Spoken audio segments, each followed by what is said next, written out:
Hey there, Mr. Redder here. Welcome back to another episode of Reddit Podcast Stories. Where today, am I the jerk for not inviting my sister to Christmas for disrespecting my family's beliefs? I, 36 female, and my husband, who's 35, host Christmas for the family every year. My family is Christian Church of England. None of us are the type to force our beliefs on anyone else. Other people have different beliefs, and it's incredibly rude and pointless to disregard that. However, my sister, who's 32, is an atheist and doesn't want religion to be a part of her family's life. We sometimes bicker about this as she doesn't want me to do things in front of them, like say grace. She gets annoyed at me for doing that in front of her kids, despite the fact that I never asked them to join in with me. This is any time I might be eating a meal when she's present. It could be at a restaurant, it could be at a third party's home, it could be in my own home. When I say grace at her home, it's in my head, although I still bow my head and I hold my hands together as usual. When I say grace during any of the other occasions, it's the same as how I always do it, quietly and for myself, not anyone else in the room. Anyway, Christmas is a very important event for my family, and my husband and I always host it as we have the biggest house, so we can accommodate all of the guests. My family always stays over for the week surrounding because I don't live near any of them. My sister was previously always invited, and she'd get her in the afternoon with her kids, after we had all been to church, for the present giving and receiving, and then she'd stay for Christmas dinner. However, she always has a problem with everyone saying grace or singing Christmas carols together. She says she feels forced to participate and that we're influencing her kids, despite her making it clear that she doesn't want them being involved in any of this. Last year, when she put up a fuss about it, it was more intense than usual, and she said that we're all idiots for believing in this rubbish and that we always ruin Christmas. I told her not to attend events like this if she's so against it and to stay home and practice whatever tradition she wants to. She said she goes to Christmas every year because she wants to see the family, but more that she doesn't know how to refuse the invite. So I said that next year, which is now this year, she won't be getting an invite, so there shouldn't be a problem. I stuck to my word and she isn't invited this year. She called me a jerk for blocking her out from the family. Everyone is perfectly respectful of her beliefs, but she isn't of ours. So I don't want her there at this time, which is important to our beliefs. I think that's fair. But am I the jerk? Why not practice what you're preaching? You don't seem to be keeping your own beliefs to yourself. Everyone sucks here, and I'd sure love to hear her side of things. I have a feeling her being an atheist just bothers you a lot, and there's more to it than you're saying. I'm an atheist, and if I went to someone's house and they prayed, I'd just sit there and be silent. I don't say amen, and they don't call me out. You're the jerk. Your imaginary friend isn't more important than family. If you start to say grace in my house, I will remove you. Everyone sucks here. You get annoyed about her not keeping her belief to herself when she visits you. But still, you don't keep your beliefs to yourself when visiting her. Why don't you guys just enjoy the Christmas for what it really is? A time to be together with your family and enjoy each other. Christmas is a time of peace and enjoyment. Religion. Destroying relationships since day one. You're the jerk, a typical religious jerk. The silver lining here is that she can use you as an example to her kids of the sort of person they don't want to grow up to be like. Well, who do you think is the jerk? OP or her sister? Please let us know. My question is, will she have a problem with us watching Home Alone or listening to Jackson 5 Christmas album? If she's against those traditions as well, I'm permanently banning her from the house. I think my husband is cheating on me with the babysitter. I'm still trying to process this in my mind while typing it out. Husband and I have been together for 6 years and married for 4. We have 2 kids, a 2-year-old and a 4-year-old. Both of us work full-time. I'm a realtor and my husband owns his own business. We've had a number of different nannies in the past. Sometimes our parents end up watching the kids. About 8 months ago, my husband told me that one of his friend's daughters, we'll call her Ella, she's 20, was looking for a part-time job during college. We live in a small college town, so her commute wouldn't be far. We tried her out one night, and it went smoothly. She's always been nice to me, and the kids love her. My suspicions started last month when I came home early to find my husband had been home. Ella was also at the house babysitting. I asked my husband why he didn't send her home if he was home. His response was, "She's just trying to make a little money, and the kids were having fun." Then 2 weeks ago, I drove by my husband's office on the way to a meeting, and her car was parked there. I asked my husband later about what Ella was doing at the office. He said that she probably stopped by to see her dad. Now when I come home, Ella is always dressed up with more makeup done and high heels on. 2 days ago, I found strands of blonde hair in the back seat of my husband's truck. I have blonde hair, but this was closer to Ella's shade. Also, I don't think my husband would do anything in the back seat since he's 6'6" and 240 pounds. Last night, I found the opportunity to check my husband's phone while he was with the kids. I didn't find any romantic text between him and Ella, but I could definitely tell that the text messages had been deleted. If you read the conversation, it didn't make sense because it was obviously missing the middle part. I talked to my friend this morning, and she pointed out that my husband has a type, blonde women. Ella falls perfectly in that category. Should I confront him right now, or should I wait to find something more concrete? Update. Nanny is currently at the house right now. Tracked husband using Find My iPhone, and he's also headed home. 30-minute drive. They both think I'll be working until 7 p.m. today. I'm going to walk into the house 15 minutes after my husband gets home unannounced. Not sure what the plan is if I catch them. I unfortunately don't have access to his phone logs since his phone plan is through his business. We have cameras on the outside of the house. We have a baby monitor near the kids' room. I'm not ready to fire her unless I get solid evidence of my husband's cheating. I need to know if my husband is having any sort of romantic relationship with her first. Update 2. I wasn't able to get the concrete evidence I was looking for, but some more circumstantial evidence. Tracked husband through Find My iPhone. He stopped on his way home at the grocery store for 10 minutes. I decided to park and wait on a side street. That way, I could see when my husband would get home. Husband got home at 5:30 p.m. Ella was scheduled to work until 6 p.m. We have a long gravel driveway that leads to our house. I decided to park near the barn so I wouldn't be heard pulling up to the house. Walked in through the front door and found Ella feeding my 4-year-old. She was also preparing dinner in the kitchen. Today, she had on a tight top, a skirt, and platform heels. I asked if she knew where my husband was. She replied he was upstairs taking a shower. She then immediately went over to the living room to pick up her phone and send a text message to someone. Also in the living room were a fresh bouquet of flowers. I asked her about the flowers, and she said a guy she's been seeing gave them to her today. She said she didn't want to leave them in the car, so she brought them inside. I asked her about the guy that she was seeing. She said he was from school and wasn't sure if it was going anywhere. I went upstairs to see that my husband had left his phone in the bedroom. He left it right on the dresser. Sure enough, the newest text message was from Ella, and it read, "Your wife is home." I tried looking up the deleted messages on his phone, but they had been permanently deleted. I decided to wait in our bedroom for my husband to come out of the shower. He comes out and is surprised to see me in the bedroom. Told him my 6:30 showing got canceled. I tried to get him to hook up with me to see how he would react. He said he didn't feel comfortable doing that while Ella was in the house. At this point, Ella was upstairs in my younger son's room, which shares a wall with our room. Ella leaves the house at 6 p.m. with her flowers. After dinner, my husband mentioned to me about buying Ella a new car for Christmas, and his reasoning was that her car was old and not safe for our kids to ride in. I told him that I would think about it. I'm thinking about firing her on Monday without telling my husband and seeing how they both react. I'm still trying to process everything going on. Still hoping all of this is just me overthinking. I really love my husband, and I can't stand the thought of our beautiful family splitting up. The car purchase suggestion to me was the fishiest thing of all. OP. Ella's family is not a family of means, but she now has a new iPhone, new clothes, jewelry, and shoes. I didn't put both together until my husband suggested buying her a brand new car. We share a bank account for bills, but we also both have separate accounts. Also, I just remembered last week, my husband came home with a new jacket. He told me that he liked it, so he bought it. My husband never buys clothes for himself. There's no reason for her to be coming over in heels and all dressed up just if she's going to be babysitting if there wasn't something else going on. OP. I 100% agree with this. When she first started, she would come in baggy clothing. Now she comes in dresses or skirts. My husband likes my nails white. Ella has white nails now too. Update. Yesterday morning, I met up with Ella and I told her we wouldn't be needing her services anymore due to my little sister being available to watch the kids, which is true. She quietly said that she understood and said to let her know if I would change my mind. Husband called me 5 minutes later, sounding very upset about Ella being fired. I think Ella told him, but he claimed her dad told him that we fired her. I told him that was my final decision and there was no changing it.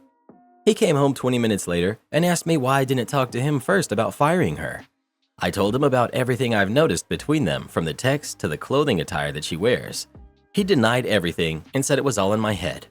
I told him if you want this marriage not to end in a divorce, he had to cut all contact with Ella. After 1 hour of arguing, he finally agreed to not contact her anymore. I honestly don't have the mental energy to deal with a divorce, split my kids, date again. I don't want to be the single mom, always busy and unhappy. I told him to never bring her up again. I don't know 100% if they had an affair, but I think it's better for my health not to find out.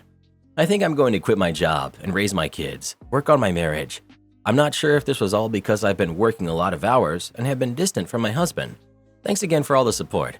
One more thing. Guys, stop sending me pictures of yourself here on Reddit. I'm not interested. Somehow, I don't think firing her is going to fix their marriage. OP is taking ignorance is bliss to heart. Waiting for the post-holiday update where OP finds out her husband bought Ella a car already. Significant comment from OP. He cheated on me once before in college. We had been dating for 3 months, and he promised it would never happen again. This is the first time since then that I've ever suspected anything.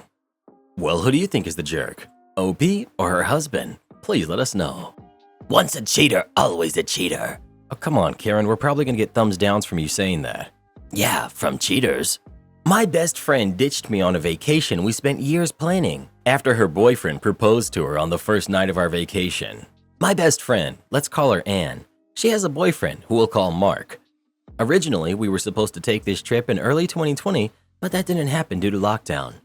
We luckily managed to get a refund on the majority of things. This trip served 2 main purposes. Firstly, for a vacation we both have wanted to do since we were young. And secondly, she was going to see a big chunk of her mom's side of the family who she hasn't seen in over a decade. It was kind of split 50-50. Since this was supposed to be almost a 2-month trip, I personally would have been saving for years now. One thing to note is that Anne is fluent in the primary language of where we are vacationing, while I am not. I can talk to some city people enough to get by, but once I leave and the slang and dialects start popping in, I'm lost. It was just supposed to be me and Anne. However, a last-minute addition was made, with her including her current boyfriend of 3 years with us. This was more or less dropped on me pretty much 2 weeks before we left. I was really unhappy with this, because, well, it messed up a lot of our plans. But I begrudgingly accepted him after we reworked some stuff. However, I told Anne multiple times and her boyfriend that this trip is about us, not Anne and her boyfriend. The first night we were there, Mark dropped to one knee, pulled out the ring, and asked her to marry him. Since then, I feel like a third wheel who's no longer welcome on the trip. This has changed everything. The trip is now basically about Anne and her new fiancé. Multiple times we had a lot of plans, including things we had already paid for, and instead, she ended up ditching me to go spend time with Mark. Tomorrow, we're supposed to catch a train and travel for the next leg of our trip, and she wants me to go alone. Instead, she confronted me and said that she needs at least a week to figure out feelings and organize her thoughts. So instead, they booked without telling me some fancy couple thing. Instead, she wants me to go on a trip alone as a woman in a country I can barely speak the language. Even worse, I'm basically going to have to show up to some extended part of her family alone and ask to stay there. She said it's fine, but I'm not comfortable with it at all. I tried to talk to her and she got really upset and told me this vacation isn't just about me, and that hurt me a lot. Now, pretty much, I'm going to be spending Christmas alone in a country where I don't even speak the language. I got pretty emotional and asked her, what am I expected to do? She got really defensive and said it's just a week and we're already here until early February. She'll meet up with me on New Year's Eve or the day after. My question is, how can I talk to her and make her understand that she can't just ditch me without coming off like a massive jerk? Your friendship is over, my friend. I would accept that you need to rework this trip for yourself to make it a solo trip. She doesn't care for you or your safety or your comfort. It sucks, but how are you supposed to take it? Spend that extra money to be safe, and hopefully she doesn't owe you any money. If you owe her money, I would keep track of your extra expenses and then let her know you're taking it from money you owe her. Please update me, and I hope your trip turns out wonderful. You can't make her treat you with respect. You can change your plans to prioritize how you can have a good time with the money and time you have dedicated to this trip. Bail from whatever you don't want to do by yourself. Maybe even take a flight to another country or cut your trip short. Am I the jerk for canceling my aunt's invitation to my wedding when she traveled the world to attend it? My husband and I, 26 female, got married 3 weeks ago. My husband is from South Africa, but I'm French, So our wedding in the savannah in South Africa was a huge trip for the 13 French guests. We rented a beautiful lodge where you see lions, elephants, etc. And to thank everyone for coming all this way, we rented it for 2 days. Day 1 is the wedding, day 2 is the pool party. We only invited 30 people, the people that we love. I had a huge argument with my aunt, who's 38, 8 years ago, and we cut ties ever since then. But doing the invitations, I thought about how close we used to be.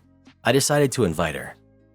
There was no +1 for anyone, so I only invited my aunt, not her partner or her kid since I barely even know their names. My aunt said she was happy but insisted that we invite them. I told her no, but my mom teamed up with her and pressured me a lot during the year. I explained that the ceremony meant everything to us and we only want people we love to be present. But my aunt booked flights for her but also for her family. She said it was a family trip, but added that she heard some of my guests canceled, so there is now space for her family. I told her that it would not be happening, but that her family could join us for the pool party the next day. After that, I got even more pressured by my mom to also invite them to the wedding itself, because they're coming all this way. But I kept refusing and tried to finish my dress without my mom. On the big day after the ceremony, my husband and I left for an hour in the savannah with the photographers to take a few photos. As soon as we came back to the lodge, my aunt came in smirking. She was holding her kid. Her partner was behind her. I'm not the scandal type. I didn't know how to react. In my disbelief, I said hello to her kid and shook hands with her partner. I immediately felt sad for not defending myself. I then heard my mom and grandma telling my aunt about the extra chairs and food we had and that her family must stay for dinner. My sister lied for me, saying we don't have enough chairs because some are broken, so my aunt announced that they were leaving. I asked why she's leaving with them, and she was supposed to stay for the dinner, and they're only 5 minutes away. She replied that she never intended to stay for dinner, but that she will spend time with us when they come back tomorrow for the pool party day. I was shocked. I replied that I had a change of plans, and that she and her family could not come for the next day anymore. My mom, usually lovely, lost it and told me that I had no right to cancel my aunt's invitation to the pool party. I reminded her that we paid for the whole wedding ourselves and that she has no say in who I host, and I walked away. But she yelled at me in front of everyone. She was screaming that the conversation was not over and that I better come back. My sister had to physically bar my mom from running after me. I still stood my ground and kept my aunt from coming back the next day. Am I the jerk? Not the jerk. Based on your title, I thought, wow, that sounds terrible. But reading the context, your actions make sense. And that's what your aunt and mom counted on. They carefully planned to make you look like the villain when you just asked your aunt to do what every other guest did. Not the jerk. There was absolutely no reason that her kid and her partner could have stayed at the hotel or lodge while aunt was the one at the wedding and the dinner. Your aunt and her lovely sister, your mother, who didn't pay for anything associated with the wedding, were out of line. Kudos to your sister for having your back. Best wishes for a happy marriage. Everyone sucks here. This is petty. France to South Africa is a trek your aunt perhaps didn't want to make alone. It's wild to me when people have really difficult wedding locations and don't seem to appreciate the effort, time, and expense it takes for guests to attend. Of course your aunt was impolite here. She asked, you said no. That should have been that. It's an awkward situation. Everyone was inflexible, and everyone sucks here. This is a crazy take. You can appreciate their effort without letting them walk all over you at your own darn wedding. If you set stupid rules for your wedding, don't be surprised that the guest chooses not to go. That's 100% their choice and their right. And if you get upset about it, you're a jerk. What they don't get to choose is to completely disregard your wishes and impose themselves with the excuse that they want to unnecessarily expense you never asked of them. OP is purely not the jerk for dealing with the aunt here. My boyfriend, who's 30, of 16 years, won't commit to me, 29 female, even in small ways. I love my boyfriend. We've been together since high school, and when I picture my future, it always includes him. I'm not sure he feels the same way. My boyfriend, Rick, fake name, and I live together. In fact, we own a home together. Even though we own a home together and have been together for 16 years, I still feel like just a roommate to him, like he can't really commit to me. Here are some things he does that kind of make me question whether he's really in this or not with me. Though we live together and own a home together, we keep our bank accounts separate. He also insists on paying the mortgage by himself with his own account every month. I pay some utilities and buy groceries, almost as though I'm paying rent to live in his home. Rick has not allowed me to put any personal touches on our home. Though we've lived in it for a while, it looks the same as when we moved in, with the exception of the room his computer is in, which is now decorated to his liking. Every time I mention something we could do, like paint, or show him something I like, he either tells me it's dumb or says he doesn't like it. I don't push him because I don't want to start an argument. Rick and I recently got engaged. Now, I know that doesn't scream commitment issues, but hear me out. A few years ago, a couple of close friends of ours got engaged. I was upset because I've had to watch all of my friends get married after being with their boyfriends for much shorter periods of time. He caught on to the bad mood I was in during their engagement and wedding, and I told him why I was upset. So a week after their wedding, he agreed to get me a ring. I went with him to buy it. I thought I was finally getting somewhere, but he told me it wasn't an engagement and that I could wear it, but he had asked me when he was ready. It's like he bought the ring to shut me up about marriage. After months of his friends cracking jokes about our non-engagement, he finally just decided one night while we were at home that it could be official. He said he had a huge plan to surprise me to propose, but I never heard anything else about it. It wasn't my dream proposal, but it was finally happening, so I said yes. He insisted on a long engagement, at least a year, and didn't want to set a date at first. I began planning and looking at wedding stuff because I figured it would eventually happen, but he never seemed interested. It's been about 6 months and we've picked a date, with much pushing on my part, but he wants nothing to do with any wedding planning unless it's to voice his dislike of something I've done. He spends most of his days on his computer when he's not at work, and if he does happen to come out to see me, he goes right back shortly after if I so much as bring up the wedding. He has very strong opinions about what our wedding shouldn't be, but doesn't want to talk about the wedding at all to give me an idea of what he does want. Every idea I have for the wedding gets shot down. It's almost as though he's trying to stop the wedding from ever happening by making sure I can't plan it. He told my close friend's husband, their friends, that he regrets proposing because I've been going crazy about the wedding, and that he wouldn't have proposed had he known what it was going to be like. Like what? He's surprised that wedding planning takes place after you get engaged? I don't think I'm going overboard about any of it, but it's a huge deal to me. I've spent over half of my life with this man, and I've always dreamed of a huge wedding. I just don't know what to do. It's like he agrees to commit to me in certain ways, but when it comes to actually doing anything concrete, he can't do it. It's hard to talk to friends about it because the ones who do know the whole situation think he proposed just to get everyone, including me, off of his back about it. What do you guys think? What hurt me the most was when he told our mutual friends that he essentially doesn't want to marry me. I'm afraid that he proposed because our family and friends were always asking when it was going to happen. It got to the point that when we would visit his family, they'd ask us, "So did it happen yet?" And we'd know what they meant, an engagement. I worry that he's with me because we have a semi-open relationship, and he doesn't think he can find another woman who would agree to that. I don't think I'm explaining it right, but essentially, we can hook up with other people as long as we're both there. The open relationship was his idea, and now I think it may have been his way of getting the best of both worlds without having to commit to either. Update. I hired a lawyer and moved out one day while Rick was at work. Because my name is on the title and the mortgage, my lawyer assures me he either has to sell the house and split the profit with me or buy me out. I know he can't afford to buy me out, so I assume we'll put it up for sale. I get most of my things out of the house, except for a vanity and a dresser that are too heavy for my friends and I to move. I moved out the day before Halloween. Since then, I've messaged Rick a few times to see what we're going to do about the house and to schedule a time to come pick up the rest of my furniture. He's pretty evasive about all of it, so last Thursday I showed up at the house with some of my friends to help me get the stuff. He changed the locks so I can't get in. We wait for him to get off work and come back, and he lets me go in to get all my stuff. All he said before he let me in was, "You asked for this, so I don't want to hear it." I didn't know what he meant. I was absolutely not prepared to walk through that door, but when I did, it became obvious why he didn't want me to come pick up my stuff. I didn't even recognize the house that I lived in just a week prior. It was painted, there was furniture and art and things everywhere, and I could tell by looking around that Rick didn't do this by himself. There are pictures of him and some woman all over the place. They have to go back at least a year because one of them was taken on New Year's, though I couldn't tell what year. I just left. I can buy more furniture, but I couldn't spend a second more in that house. Rick texted me right after I left saying, "We're not selling. We're just going to buy you out." I was at a complete loss for words. I'm still in shock. I spent 16 years with this guy, and he was with someone else for who knows how long. I'm trying to get over it the best I can, but it's hard. It would be hard leaving just because we've been together so long, but to find out that your life was pretty much a lie was a hard pill to swallow.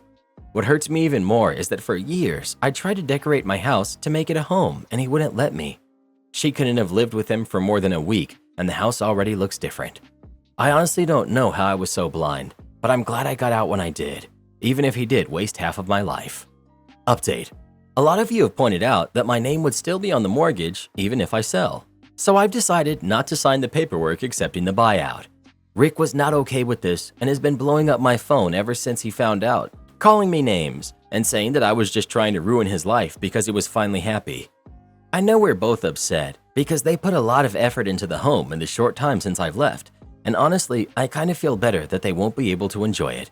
I know it sounds terrible, but making this harder on them is making me feel better about the entire situation. For the majority of our relationship, I felt he was always the one in control of everything. It's nice to have the final say. I know I've said a lot that he wasted half of my life, but I'd like to clarify that I don't think I'm too old or that it's too late for me. Just that I couldn't understand why this man would string someone along for as long as he did. He's pretty much all I've known, and it took a lot for me to leave him. I feel like I've missed out on a lot of the dating experience, but I think I'll be okay. I'm just going to enjoy being alone for right now. Since I moved out, I've been staying with a friend. I signed a lease for a one-bedroom apartment today, so by this time next week I'll have my own place. I've already bought a bunch of things to decorate it with, and I didn't have to get anyone's permission to do so. Did the other woman know about me? I'm not sure if she did. She knows I'm the ex now, and I own half of the house, though I'm not sure she's aware of how recently we were together and I was living there. Last New Year's Eve, I was out of state because my mother was in the hospital. Before that, I had a job managing in retail, and I typically always had to work either late into New Year's Eve or early New Year's Day. The picture could have been taken between 2011 until this last New Year. I'll definitely be going back to get my furniture.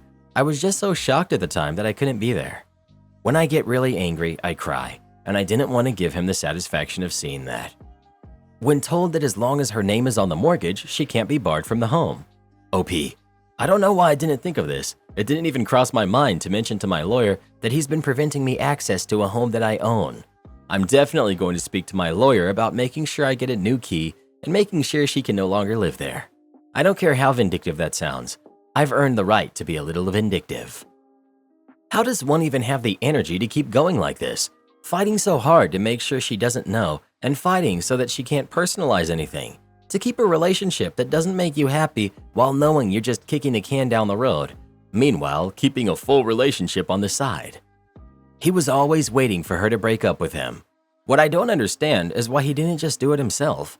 OP might be too naive for her own good, but holy cow, Rick is spineless slime. Honestly, I don't know why she's surprised. She accepted the crumbles of a relationship for him and a semi-open relationship. Why would she think he was going to give her anything else if he always was very clear about the little regard he had for her? He's a jerk, sure, but she's delusional to think that this was going to have any other outcome. My friend's mom refuses to pay me, so I'm suing her. My friend's mom asked me to be her social media manager. She cannot afford my regular rate, but we agreed on an amount that's about a quarter of what I typically charge. I got all the credentials and I went right to it. I increased her following, online visibility, and her overall social media presence. The first month I had to remind her to pay my invoice, and she eventually did. The second month, she cited issues with her online banking and asked my friend to pay. That never happened. We eventually agreed that I'll be paid the end of the third month. The agreed time rolled around and I got nothing but excuses. I was promised cash, but I never got it. These are usually very nice people, so I didn't think much about it. I got caught up in work and school and moving apartments. The next thing I knew, it had been over 6 months and I hadn't been paid for any of the services I'd been rendering. I reached out to her and she promised to pay up and said that she was having some financial difficulties. The agreed date rolled around yet again and she didn't pay me, nor did she even reach out. I called her and I got no answer. I sent a message. She replied 2 weeks later saying that something had come up. She promised to pay again and the date came and no word. She doesn't answer my calls and she leaves me on red. We had paused working on her stuff back in June of this year, but I'm still supposed to get paid.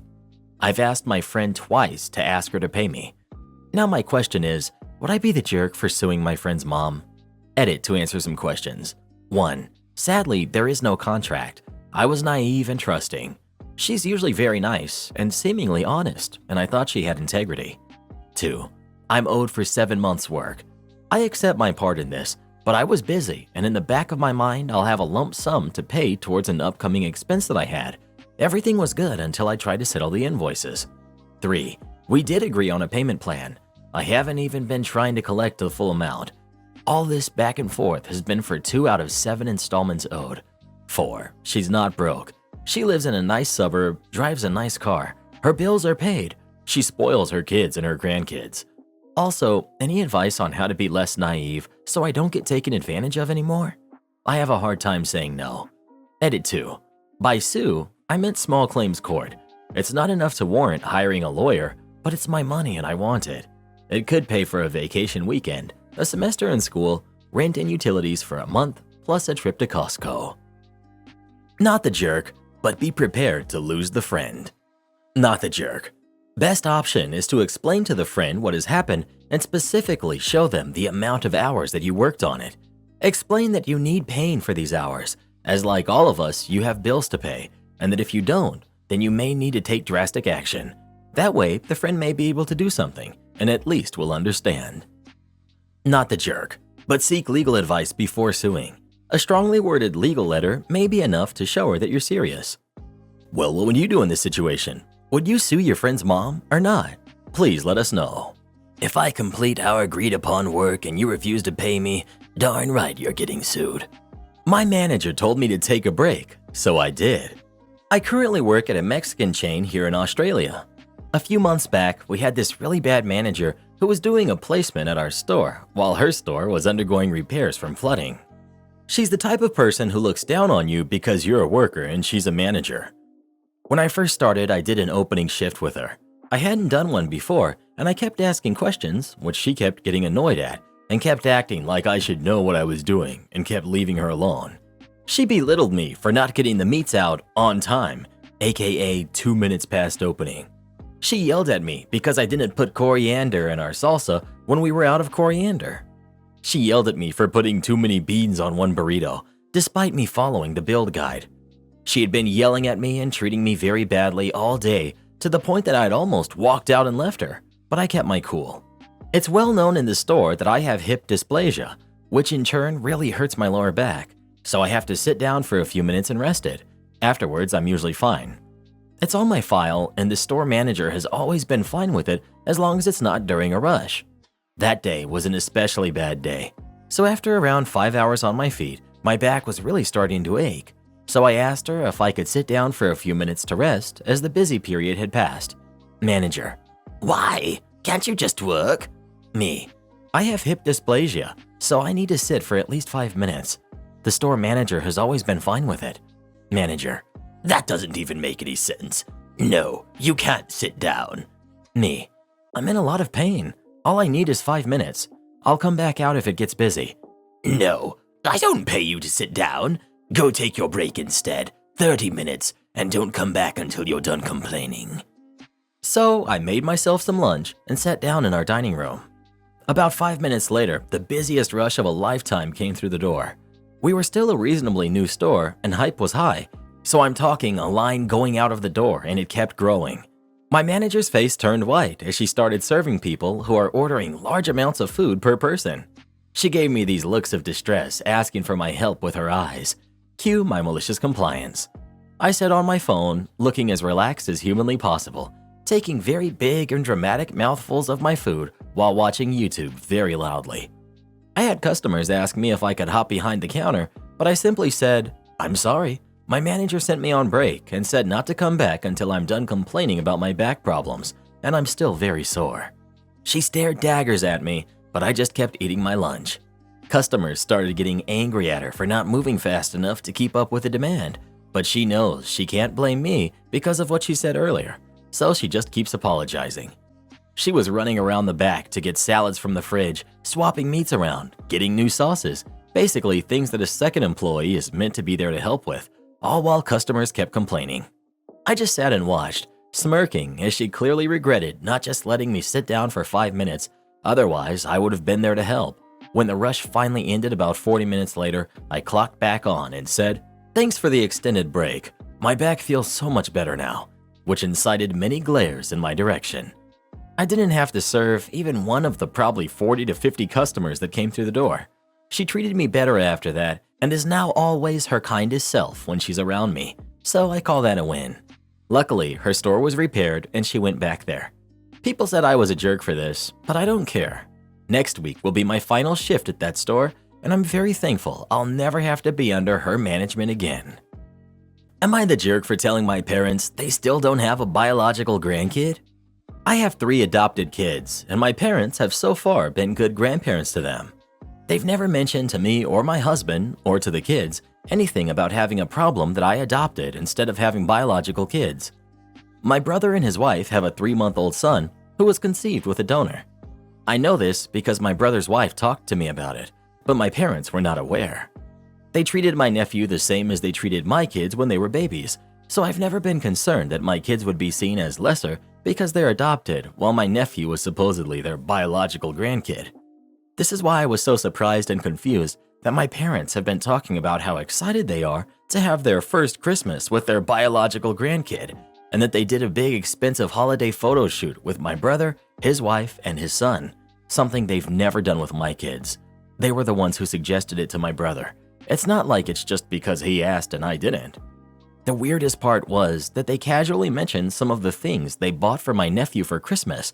As far as I can tell, they're spending more on him than they are for my 3 kids combined, and it's far more than what they spent even when my oldest was a baby. In fact, when my kids were little, they used to say there was no point in buying expensive things for babies for Christmas or birthdays because they wouldn't remember it, and they'd rather spend the money when they're a little older. So my nephew is suddenly being favored over my kids. At the same time, my parents are starting to emphasize the fact that, as far as they know, my nephew is their biological grandkid. I pointed this out to them and said it bothers me. They denied treating them differently. They said I was being weird about money. I truly don't even care about the money. I care about the difference in treatment and that my kids might notice how little they're getting from my parents compared to their cousin. And now for the part I'm starting to feel awful about. I told them the truth about my nephew. My parents are furious at my brother for not telling them and thank me for telling them the truth. They keep saying he tricked them and gave them false hope about having a biological grandkid, which I guess answers the question on whether biology actually matters to them.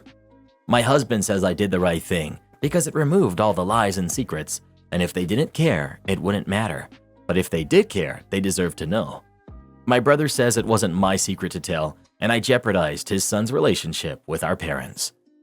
Soft, everyone sucks here. It wasn't your secret to tell. You were wrong to do it that way. But grandparents are super jerks, and so is your brother. Here's what would have been better. Go to bro, tell him what you've seen and how it makes you feel. Tell him that he needs to tell his parents, and if he doesn't, you will. But you didn't. So acknowledge that you handled your part badly, but that doesn't excuse everyone else's way worse behavior. OP's brother and sister-in-law don't have to say a darn thing if they don't want to. While I agree with the everyone sucks here judgment, OP isn't a saint either. I mean, let's be real here. She only spilled the beans out of spite.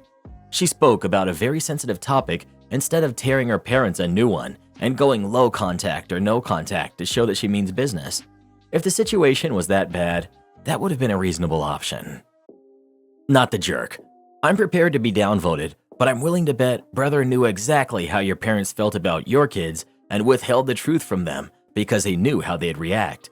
Sure, it was their info to tell, but they had no intention of saying anything of the like because they were enjoying the benefits that came with keeping their mouths shut.